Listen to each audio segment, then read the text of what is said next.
You're listening to HowStreet.com radio, available online at TalkDigitalNetwork.com. Welcome to HowStreet.com radio, the online source for market opinions. Here is Jim Goddard. My guest is Rick Ackerman, editor of the newsletter Rick's Picks, his website, rickackerman.com. Where are you speaking to us from today? Well, I'd say sunny Florida, but it's not too sunny today, Jim. It's kind of cloudy and overcast, and the weather report says it's going to rain any minute now. So, and that's great with me because it was the 90-degree heat here just lasted forever. But I think we're finally in autumn. Well, it's November in Vancouver, which means we're expecting 3 inches of rain today. But also tomorrow as well, right? Yep. Oh, yeah. Well, that's why we have 250-foot tall trees. They get lots of water. Rick, AI, is it, trillions of dollars have been put into it now. Is this a bad investment? Is this like the dot-com bubble back in 2000? It is. There's no way... I try to ask questions that are obvious enough that I can make the point, but there was, I think, a Bloomberg headline, maybe it was Wall Street Journal, and it was talking about, $1 trillion bubble in AI, but that doesn't even begin to address the amount of money that's been going into AI in circular fashion. When somebody gets financing, you got 100 smaller companies that are there, eating raw AI meat. It just pumps everything up, really. So it's not $1 trillion we're talking about. I think within you extrapolate out just even for the next 6 to 12 months, it's more like $10 trillion, and that's real money. That's not like. Yeah, I know. You kind of you measure it against our assets, like pumped up home values and things like that, and it seems like it's not much. But of course, those pumped up home values are going to evaporate the same as the stock market will when we're on the down slope, which I think we may be on. Now, AI, how smart is it? We just saw a warning on our evening news saying that AI hallucinations, people shouldn't believe it because it makes up things like giving out the wrong phone numbers for the Burnaby RCMP. Well, that's the least of our problems right now. I think the recent advancement adding Sora to ChatGPT gives it the capability of doing videos. You can just sort of say what you want to happen in a video, and it gives you a Hollywood quality video.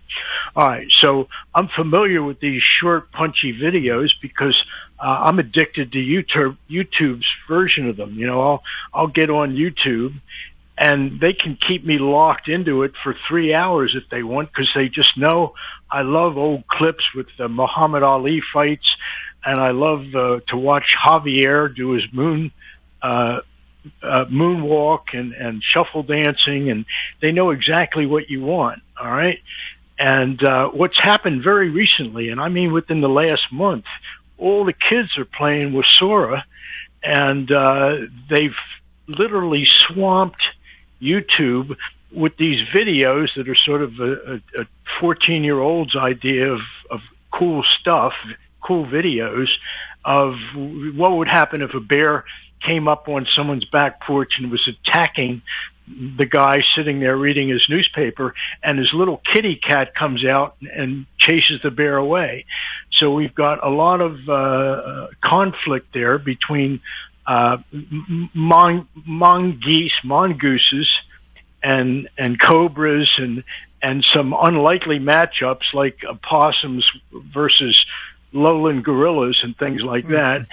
And so what's happened is we've enabled the visual imagination of 14-year-olds to take over the videoscape. And I don't think this is lost on the jackasses in Hollywood, and I'm talking about Disney there, who produce films, because right now the capability to produce a Hollywood quality film is just about there for a 12-year-old. So the entertainment industry, at least any entertainment that's produced and sold to anybody, it could be background music in an elevator, it could be films for exhibit in theaters or whatever, they're all dead in the water. And we're going to get so flooded with images that the ability of an image to inspire something in you that can persuade you that it's real, nothing's real anymore. Because really, we've opened a Pandora's box here, and because video images are really what all our vendors, everybody from Big Pharma to Milky Way chocolate bars, they all use images to sell.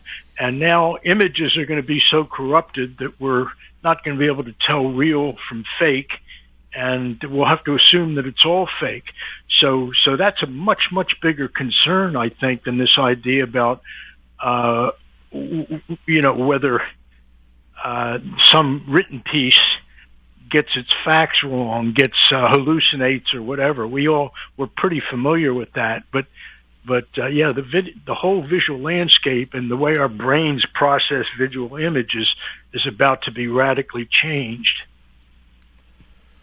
How long do you think the stock market can continue on its rise before things go bleak, bust, and turn just into a disaster? I think it stopped on October 30th, the day before Halloween, with the top in the E-mini S&Ps. It didn't quite get to my target. I was looking for 7,057.50 in the December E-mini S&Ps, and we didn't quite get there. We got to about 6,900 and change, so we missed by 100 and some points. And yeah, I'm wary about saying that's it, the top is in, because I've wrongly predicted 100 tops over the years. But rather than say, well, we've topped in some definitive way, I'm saying we're in a topping process. And I think the backdrop for that is ideal, because we're in the best of worlds, of all worlds, where Trump is going to make America great again, and everything's right with the world, which we know is not true. We know everything's right from an investment standpoint for that wealthy 20% of Americans. But as my colleague Charles Smith points out, we've already crashed for the American middle class. They're in something like a deep recession, if not to say depression, and that's the way it is. So to talk about make America great with the entire American middle class being crushed by higher prices for everything, that's not a healthy economy. Is there a cure for that? Is there a what for a cure for the U.S. economy, the middle class economy? Oh, absolutely. There always has been a cure, and that's a ruinous deflation, and that's what we're headed into. It seems somewhat paradoxical because, of course, the big concern is inflation and its impact on the affordability of pretty much everything. But yeah, the cure is deflation, and deflation will cancel out all debts. And I know that a lot of people react to that in the stupid way of the person who thinks, well, if I can't make payments on my house, I'll leave the keys in the mailbox and I'll walk away. And most people think that the debt has been canceled, but it hasn't. The bondholders are going to eat every penny of the loss. So that's what's happened. In the end, as C.V. Myers wrote back in 1976 in a book called The Coming Deflation, every penny of every debt has to be paid, if not by the borrower, then by the lender. And it's happening in a very subtle and pernicious way right now, because we can see an absolute collapse in goods and the quality of goods and the quality of services.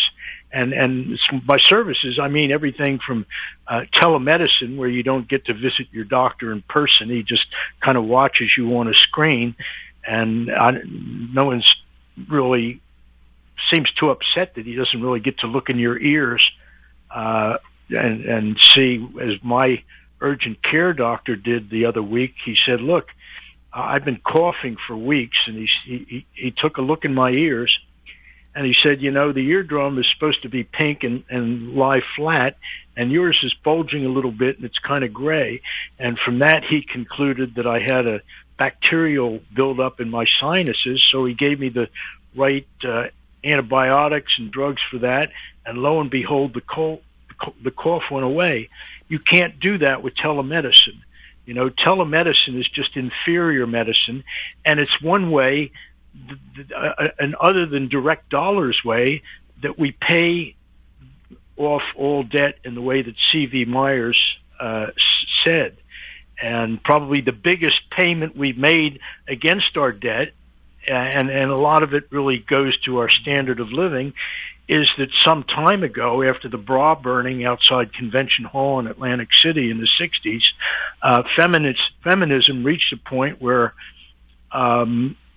it had to happen from economics necessity. The working woman became an established fact after that, and I hope we've learned that it wasn't so much because women, by and large, wanted to work rather than be homemakers. They were forced into the marketplace, and we're still the newspapers are still belaboring that illusion with all these stories about, hey, here's a story about a woman bull rider or a woman this or a woman that, but the whole, what's really impelled it is it's financial necessity. Everybody's got to work, and these days even a professional couple, he's a doctor, she's a lawyer, they're barely making ends meet. So we paid in that way because most families could not afford to have a spouse stay home to watch the kids. That was a huge hit to the standard of living. It's I guess I won't call it an invisible way in which we pay off our debts, but it is certainly a way. Do you think gold has peaked, or is it going to continue rising, perhaps hitting 10 grand? I've gone back and forth on gold. I never believed the Jim Sinclairs and those guys who were talking about $50,000 an ounce for a while, and I guess this is still valid. I thought that Trump's idea, not that anybody knows about it, to monetize gold was a net positive for gold, because the price of gold had to get up to around $5,000 supposedly, where that becomes an asset that Trump would hawk in behalf of all of us. And there was, a similar plan to monetize the equity in our homes that I think we've talked about before. But I'm now thinking that gold is not going to ascend to some astronomical height. The highest logical and obvious target I can project with technical methods is just a little bit over $5,000 an ounce. And in trying to square that with with fundamental logic, the only thing I could come up with is that gold at $5,000 could level off, remain stable, or only come down somewhat. But relative to all other classes of investable assets, that would be great. In other words, if you're holding gold in comparison with any other thing you could invest in, and I mean particularly Bitcoin, you're going to do just fine. That's always been my contention, that gold would be a good investment. And, I've been a strong advocate of that in any conversation we've had over the last several years, but treasuries as well, more recently. So that's where I think you should be, treasuries and gold. but gold does not have to soar to some ridiculous level to do just fine as a store of value and as an excellent investment. We'll have more with Rick Ackerman right after this. Don't miss out. Stay informed. Receive the HowStreet.com weekly recap with thought-provoking podcasts, radio, and articles delivered to your inbox. Sign up for the HowStreet.com weekly recap on our homepage at HowStreet.com. Welcome back. We're speaking with Rick Ackerman. Rick, is Bitcoin overpriced? Well, we've talked about that a lot too, and I think Bitcoin was a great value. I think it had intrinsic value up to around somewhere between $2.50 and $4 per, but certainly not $126,000.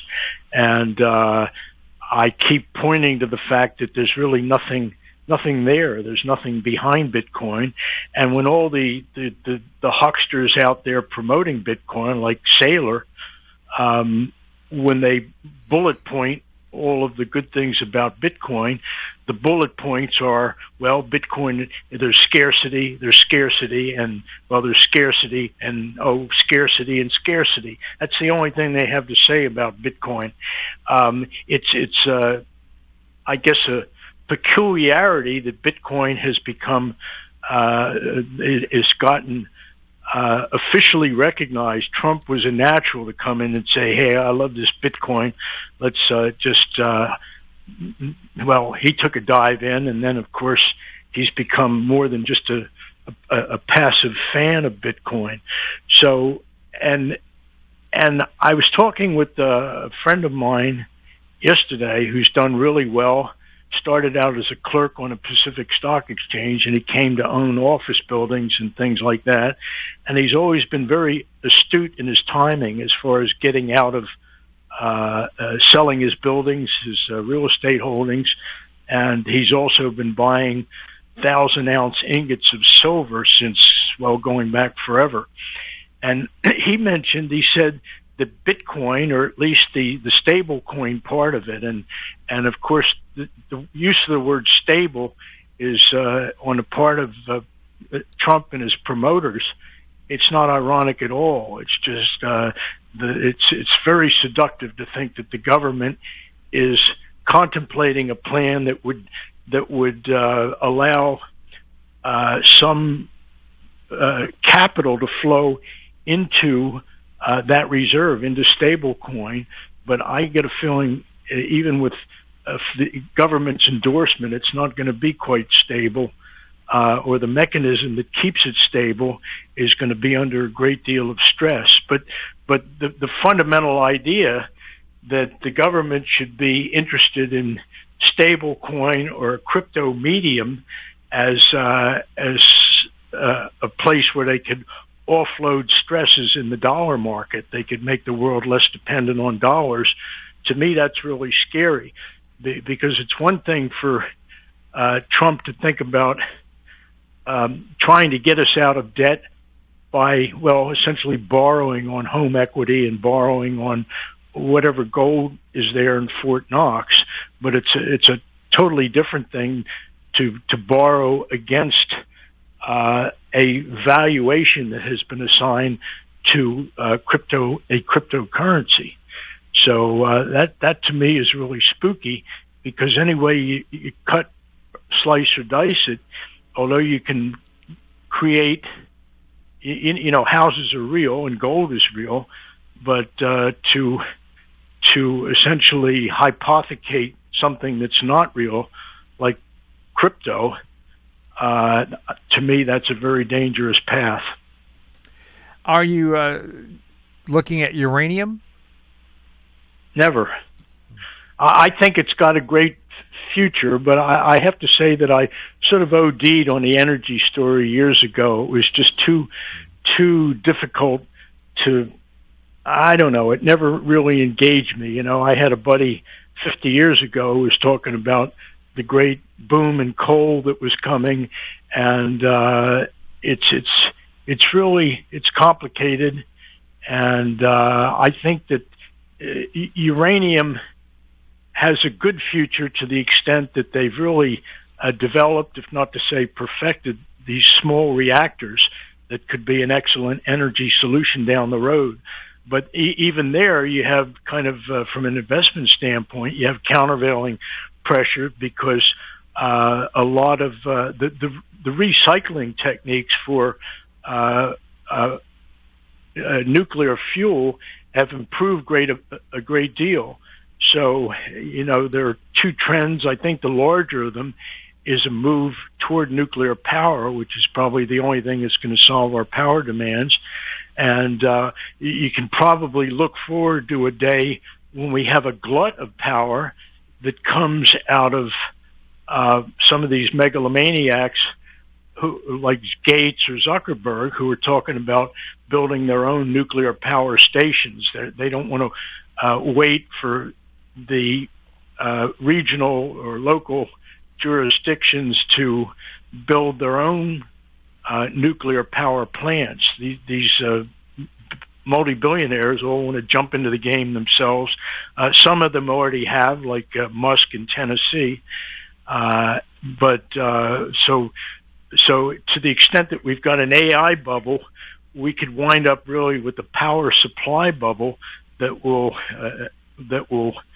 reduce the price of energy. Energy will be in a glut almost the same way that, let's say, fiber cable was in the .com expansion. So much money has been poured into AI. Are people going to see a return?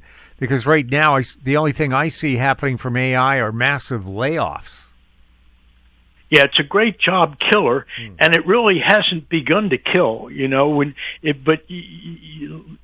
other words, there's still lawyers out there doing stuff that we all know at this point AI could do a hell of a lot better.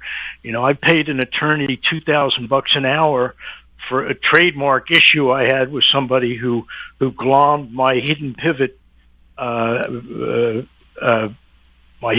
method. He just put up a website, and so I wound up paying a patent and trademark lawyer $2,000 an hour.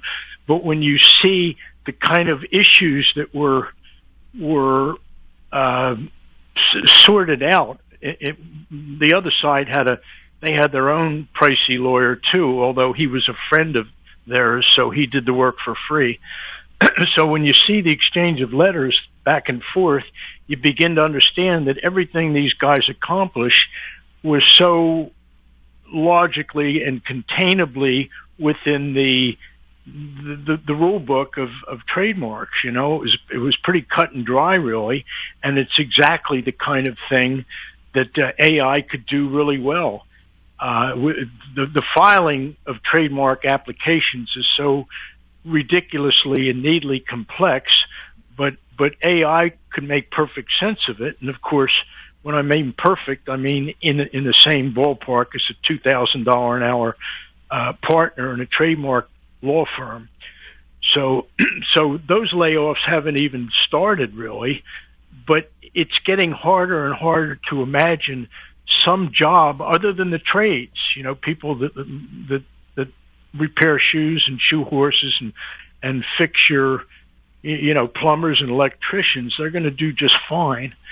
But in the whole white collar sector, it's really hard to think of a job that's going to stand up against the competition of AI.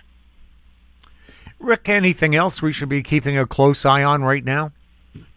Well, let me actually, as you mentioned that, to finish that thought, you would question the huge investment in AI versus the revenue stream, and I went right into the layoffs part of it.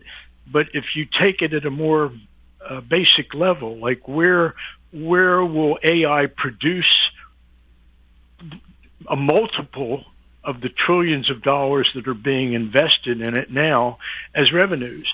And no one has an answer to that because there really isn't an answer. The greater the use of AI, the more people who are going to be out of work. We're going to be going right up against Henry Ford's dictum about paying workers so that they can afford to buy your cars. So if everybody gets laid off, that will further diminish the returns from whatever it is AI has to, whatever they've got to sell us.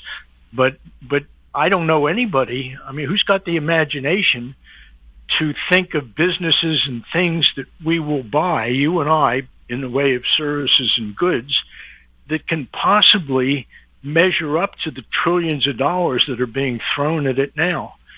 So the paradigm has changed about every revolutionary technology creates more jobs than it destroys.